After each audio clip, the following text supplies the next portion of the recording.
కానీ దానికి కళ్యాణ్, దిలీప్ సుంకర లాంటి పెద్ద పెద్ద లాయర్స్ కూడా సపోర్ట్ చేశారు. సో, దాని గురించి ఏం చెప్తారంటే ఏదో న్యాయం ఉందని ఇంకోటి అని అనుకుంటారు కదా! ఒక డెఫినిట్‌గా ఒక సొసైటీలో ఒక పెద్ద మంచి నేమ్ ఉన్న ఒక లాయర్ కూడా సపోర్ట్ చేశారు అంటే పెద్దరికం అనేదమ్మా మన సంస్కారాన్ని బట్టి వస్తుంది తప్ప హ్మ్. పెద్ద పెద్ద కేసులు తీసుకుంటే రాదు. ఓకే. ఇప్పుడు ఆయన పెద్దరికం ఏమిటో అప్పటిదాకా నాకు పెద్ద తెలీదు. ఆయన కామన్ లైబ్రరీలో ఏవో కొన్ని మాటలు చెప్తుంటే సరే కొంచెం కలోకియల్ లాంగ్వేజ్ ఏదో ఉండేది, పర్లేదు, ఏదైనా మంచి ఇన్ఫర్మేషన్ వచ్చేది చూసేవాడిని ఆయన. బట్ ఒక్కసారి ఆయన నిజ స్వరూపం నేను కళ్ళారా చూశాను నా ఇంటర్వ్యూలో. ఆయన క్లయింట్ అప్పట్లో లావణ్య, ఆవిడ్ని ఎక్కడ ఇదైపోతుందో, ఆవిడ ఎఫ్ఐఆర్ బయటికి తీసుకొస్తే ఆవిడ ఎక్కడ కేసు వీగిపోతుందని చెప్పి లైవ్లో పచ్చి బూతులు మాట్లాడుతున్నాడు ఆయన. సో ఏమైందయ్యా నీ లా చదువు, ఏమైందయ్యా నీ సంస్కారం? పెద్ద లాయర్ అంటే పెద్ద కేసులు తీసుకునేవాళ్ళు కాదు, అది సంస్కారం లేని చదువు దేనికి? ఎస్. సో నువ్వు తీసుకునేవన్నీ డ్రగ్స్ కేసులు, ఆవిడదే కాదు బెట్టింగ్ కేసులు, ఇటువంటి కేసులు వాదించడానికి పేరు పడ్డ లాయర్గా ఆయన మనం చూస్తున్నాం ఇప్పుడు. ఎవరు డ్రగ్స్ కేసులో ఉన్నా ఆ డ్రగ్స్ కేసులు ఈయన దగ్గరికి వస్తుంటాయి. పెద్ద పెద్ద సెలబ్రిటీస్ చూసి ఇంతకుముందు ఆయన ఎవరు, ఆయన పేరు ఏదో మర్చిపోయాను, వైవాలో చేశారు షణ్ముఖ్ జశ్వంత్, ఆయన కేసు కూడా ఈయనే కదా. అవును, అదే నేను అడగపోతున్నాను. నెక్స్ట్ డ్రగ్ కేసు ఏంటి, షణ్ముఖ్ జశ్వంత్ ఏంటి, పక్కింటి అబ్బాయి మన పక్కింటి కుర్రోడు అని చెప్పేసి తన మీద ఒకటి కేసు సేమ్, తను కూడా ఐ థింక్ ఫోక్సోనో ఆర్ వాట్ ఎవర్, నాకు క్లియర్గా తెలియదు కానీ సమ్ ఉమెన్ ఇష్యూ ఏదో ఉంది, తను కూడా తనే తీసుకున్నారు. అండ్ సెలబ్రిటీ కేసెస్ అన్ని మ్యాక్స్ ఆఫ్ దిలీప్ సుంకర గారే తీసుకుంటున్నారు. అదే అంటున్నా. సో అంటే మనం కేసులు తీసుకునేప్పుడు చిన్న పెద్ద కాదు, తీసుకునే కేసులు ఏమిటి అంతే. కానీ ఇప్పుడు ఆయన చెప్పేది ఏంటి, రాజ్ తరుణ్ ఈ అమ్మాయికి అన్యాయం చేశాడు కాబట్టి ఒక సామాన్యురాయలకి నేను న్యాయం చేస్తాను, సెలబ్రిటీకి అగనెస్ట్గా నేను నిలబడ్డానని చెప్పాడు. ఆయన తీసుకున్న కేసు ఏంటి? యాక్చువల్గా చాలా మంది తెలియని విషయం ఏంటంటే ఆవిడ డ్రగ్స్ కేసు తీసుకున్నాడు ఆయన. ఆవిడ నార్సింగ్లో రెడ్ హ్యాండెడ్ దొరికిపోయింది కదా డ్రగ్స్ కేసు, ఓకే, దానికి వకాల్తా పుచ్చుకొని బయట చెప్పింది మాత్రం ఇది.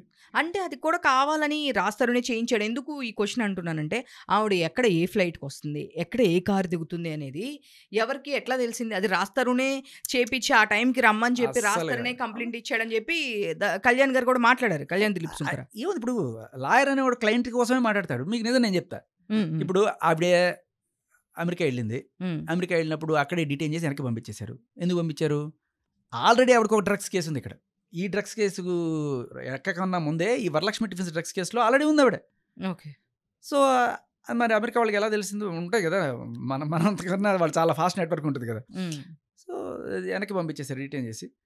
వెనక్కి వచ్చేసింది ఆవిడ, ఢిల్లీకి వచ్చింది, ఢిల్లీ నుంచి ఇక్కడికి వచ్చింది. కానీ ఈవిడ కోసం ఎప్పటి నుంచో పోలీసులు ఎతుకుతున్నారన్న విషయం మీకు తెలియదు. అవును, అంటే ఇప్పుడు రాజ్ తరుణ్ చెప్పి పట్టించాడు అనడం వేరు.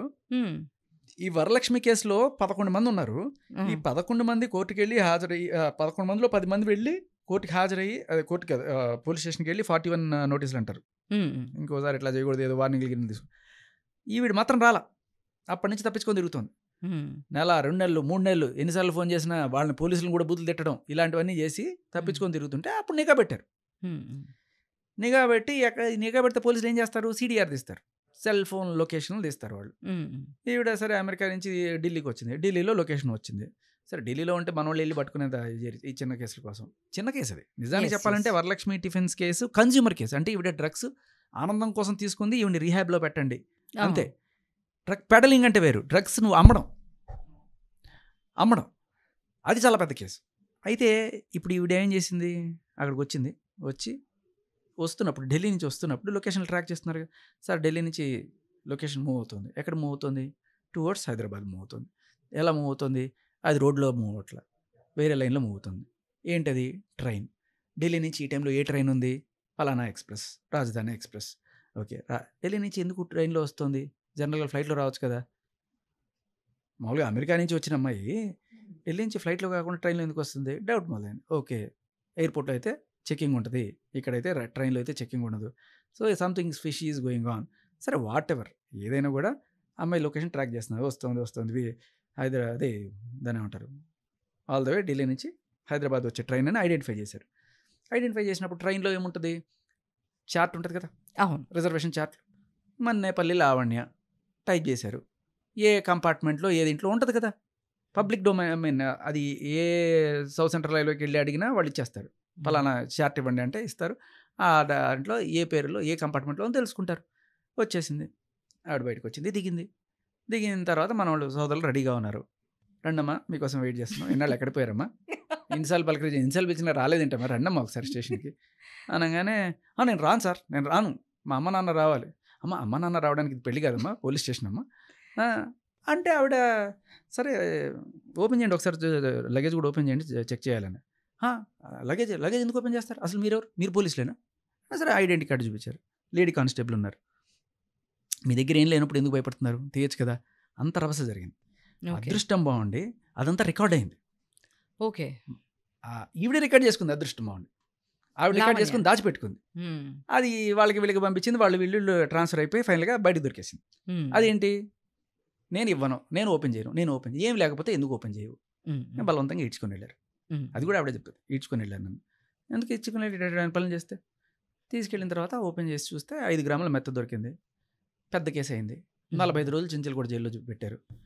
ఈ కేసు కదా నువ్వు దిలీప్ శంకర్ ఒప్పుకుంది ఈ కేసు. అండ్ ఇంకొకటి ఏంటంటే రాజ్ తరుణ్ ఇరికించడం కూడా ఎందుకు, ఈ కేసు నుంచి తప్పించుకోవడానికి ఈవిడ ఒక ఐడియా. ఏంటది, రాజ్ తరుణే నా మీద ఇలా చేయించాడు, రాజ్ తరుణ్ ఎందుకు చేస్తాడు, ఏం పని. యాక్చువల్గా రాజ్ తరుణ్కి డబ్బులు ఇచ్చాను, అది ఇది కూడా ఉంది, అది ఎంతవరకు కరెక్ట్ అనేది అది నడుస్తూ ఉంది. కానీ ముంబై వెళ్ళడము ఏముందమ్మా, ఇప్పుడు నోటుకు వచ్చిన మాట చెప్పచ్చు, 10 కోట్లు ఇచ్చానని చెప్పచ్చు. ఎక్కడి నుంచి వచ్చినా నీకు 10 కోట్లు? ఆ అమ్మాయి ఎవరో చెప్తుంది, వాళ్ళ నాన్న కిరాణా షాపుడు 70 లక్షలు ఎక్కడి నుంచి వచ్చినాయి అమ్మాయికి అని చెప్పి అంటూ ఉంటుంది. సరే ఎన్నైనా చెప్పచ్చు మాటలు, నోటి మాటలకి ఏమో 10 కోట్లు ఇచ్చాడని చెప్పచ్చు, 100 కోట్లు ఇచ్చాడని చెప్పచ్చు. ఆధారాలు ఏవి, అవి కదా నిలబడేది.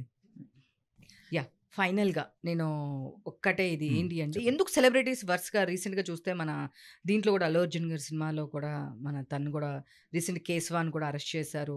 ఉమెన్స్ దీని గురించి సంబంధించే తను కూడా ఇట్లా ఏదో ఫ్రాడ్ చేశాడు అమ్మాయిని అని చెప్పేసి. సో రెగ్యులర్గా చూస్తే కనుక ఈ సెలబ్రిటీస్ అందరూ ఎందుకు ఇట్లా ఉమెన్స్ కేసులోనే చిక్కుంటున్నారు అంటే, మీరు అన్నట్టు ఉన్న రోజులు బాగానే ఉండి తర్వాత ఇష్యూస్ నడుస్తున్నాయి అంటారా, లేదు అంటే ఏంటి అసలుకి ఇది? అన్నీ అని నేను చెప్పనమ్మా, కానీ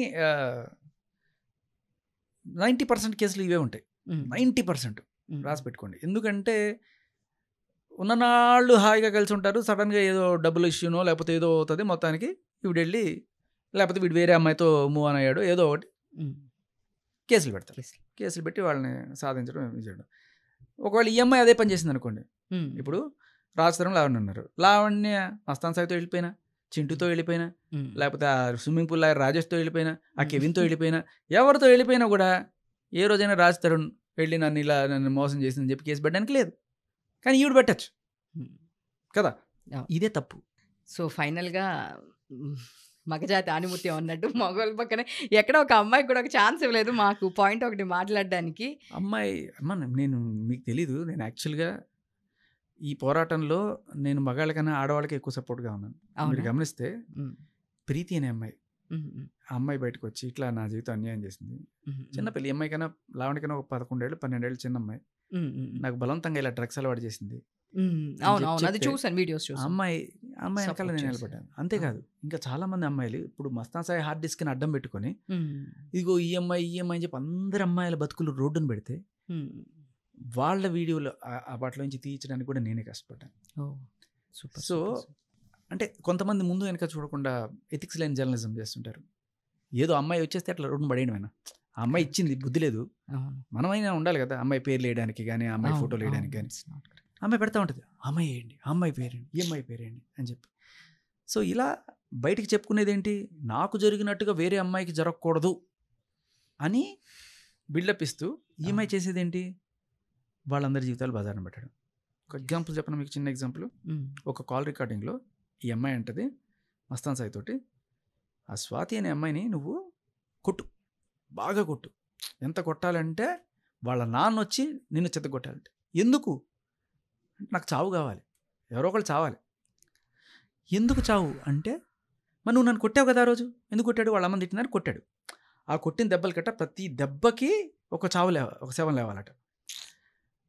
అంటే ఈ అమ్మాయి కొట్టిన ప్రతి దెబ్బ ఆ అమ్మాయికి కొట్టాలట. ఇప్పుడు సైకిక్లా అనిపిస్తుంది. కాదు, అమ్మాయి బయటకు చెప్పే మాట, ఇక్కడ మాట ఆలోచించండి. అంటే నాకు జరిగినట్టుగా ఇంకొకళ్ళు జరగకూడదు అనుకుంటే, నాకు దెబ్బలు కొట్టావు కదా ఇంకో అమ్మాయికి ఎప్పుడు ఇట్లా కొట్టకు అని చెప్పాలి కదా. ఈ అమ్మాయి ఏం చేస్తుంది, నాకు జరిగింది కాబట్టి ప్రతి ఒక్క అమ్మాయికి కొట్టు అని చెప్పే తత్వం, బయటికి చెప్పేది మాత్రం ఇది.